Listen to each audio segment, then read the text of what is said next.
Era uma vez um rei. Um rei que tinha um ministro que era o seu braço esquerdo e direito. Aquele homem que dividia as tristezas do rei, suas dores, seus medos. E era também aquela pessoa que se divertia com ele, com quem eles dividiam momentos verdadeiramente divertidíssimos e até os de paz. Aquele ministro guardava todos os segredos do rei como um bom amigo. Mas esta amizade provocava muita inveja e também uma certa ira entre todos aqueles bajuladores do rei, entre aqueles corruptos que ficavam sonhando com um momento de distração de ambos para poder sacar alguma coisa dos cofres reais. Um dia, este ministro foi tomar banho em uma piscina pública, quando de repente ele viu o seu anel, uma joia pesada de pedra, ouro, escapulir do seu dedo e surpreendentemente ficou a boiar na água. O ministro pegou a joia de volta, colocou na mão, no dedo, chamou um funcionário seu e lhe disse: quero que pegue a minha esposa e os meus filhos e leve para o reino vizinho, onde o rei é meu sogro, e aguarde notícias minhas. No dia seguinte, quando o ministro estava no seu gabinete, ele viu a porta abrir-se violentamente. Era o rei. O rei, seguido por uma fila dupla de soldados, o rei pôs as mãos na cintura e disse ao ministro: muito bem, você é realmente surpreendente, incrível. Você consegue superar tudo e todos, até mesmo na traição. Quem trai um amigo, porque mais do que ministro, mais do que o homem a quem eu depositei toda a minha confiança, talvez até mais do que no próprio filho, no irmão de sangue. Uma pessoa que trai assim alguém que lhe devotou tanta confiança, e quando esse alguém é um rei, ela merece a morte. E é o que você vai ter. Mas você não vai ter uma morte imediata, sem dor, não. Eu quero ver você definhar até o seu último suspiro.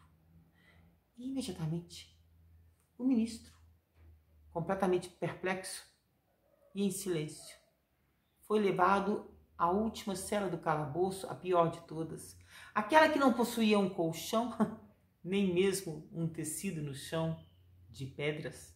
As paredes subiam, as pedras, até o alto, muito alto, onde tinha uma pequena janela por onde entrava um pouco de ar, um pouco de luz. E ali o ministro ficou sentado às pedras e recebeu a notícia de que ele teria uma refeição ao dia. Bom, ele não morreria de fome tão cedo. Mas essa refeição não era uma refeição qualquer. Era o jeito dos porcos, aquilo que os porcos desprezavam. E o ministro, uma vez por dia, recebia aquela comida e ele se alimentava com ela.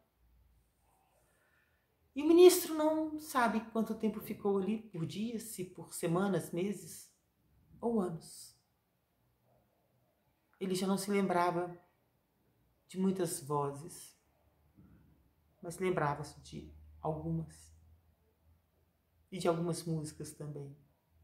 Alguns livros que ele lera na sua juventude.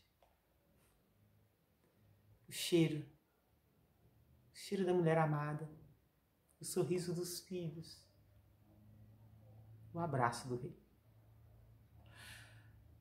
Bom, um dia, o ministro, na sua já companheira solidão, escutou alguém bater a grade da porta. Era o carcereiro que dizia: Senhor, Senhor.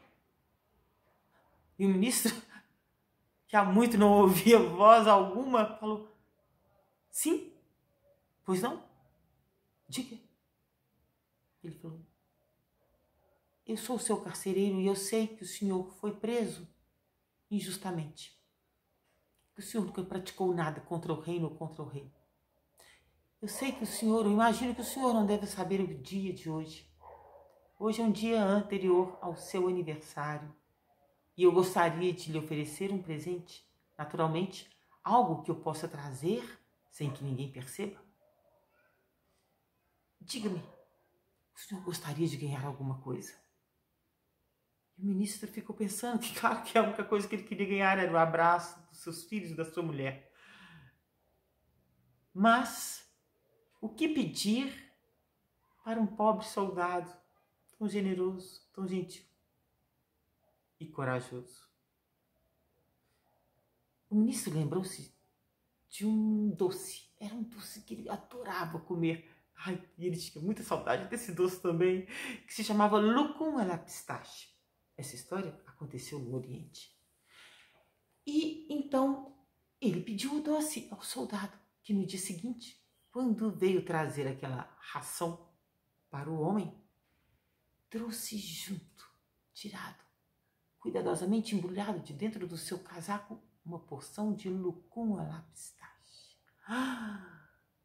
Que ele deixou no embrulho com um bom lenço. E o ministro, então, sem acreditar naquilo, forrou o chão com o lenço, colocou o doce sobre ele, foi comer primeiro o rejeito dos porcos e para poder saborear à vontade o seu doce. Então, enquanto ele comia a sua refeição, ele viu entrar na cela uma ratazana. Era um bicho grande que começou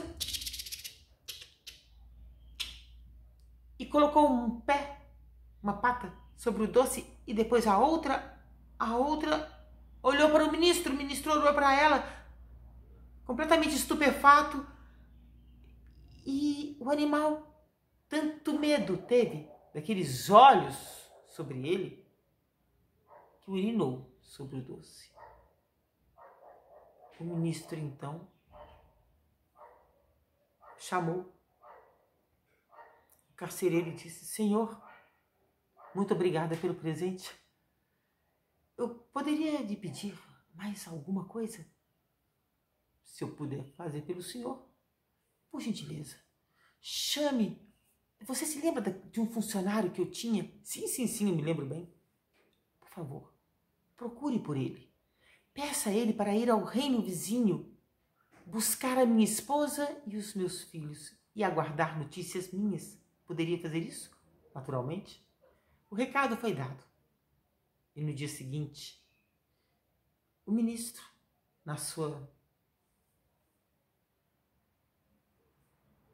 no seu isolamento total, ele ouviu passos no corredor quando, de repente, a porta se abriu e era o rei.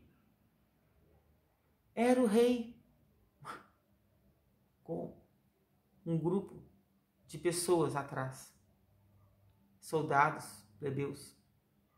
O rei caía de joelhos diante do ministro com lágrimas que eram capazes de fazer nascer uma flor ali dentro daquela cela.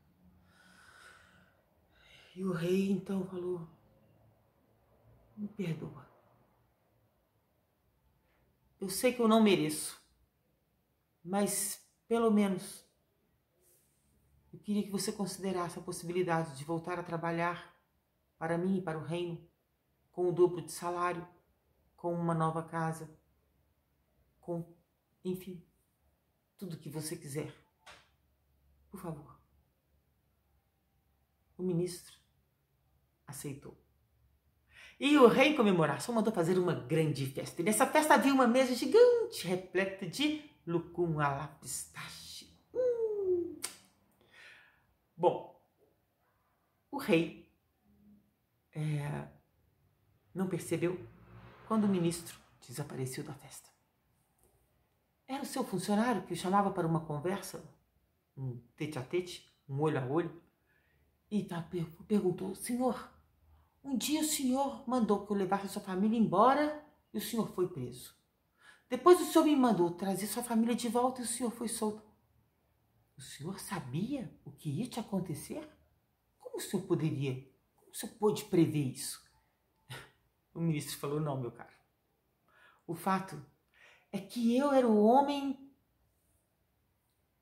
mais poderoso do reino, abaixo do rei, acima de mim somente o rei. Eu tinha a mulher que eu amava, os meus filhos. Eu tinha o melhor salário, a melhor casa do reino. Naquele momento em que eu vi o meu anel cair na água e não se afundar, eu percebi que alguma coisa na minha vida ia mudar. E como eu já estava no topo, agora eu só teria a descer. E quando eu cheguei no fundo do poço, que eu não podia mais ver a minha família, o meu melhor amigo, as pessoas com quem eu cresci, todos os meus amigos.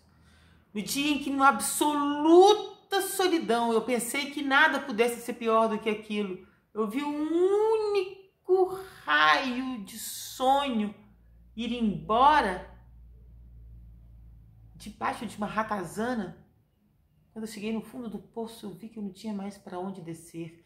E quando aquilo aconteceu, quando a única alegria que eu poderia ter tido em um tempo que para mim foi uma eternidade, eu vi que alguma coisa também ia acontecer.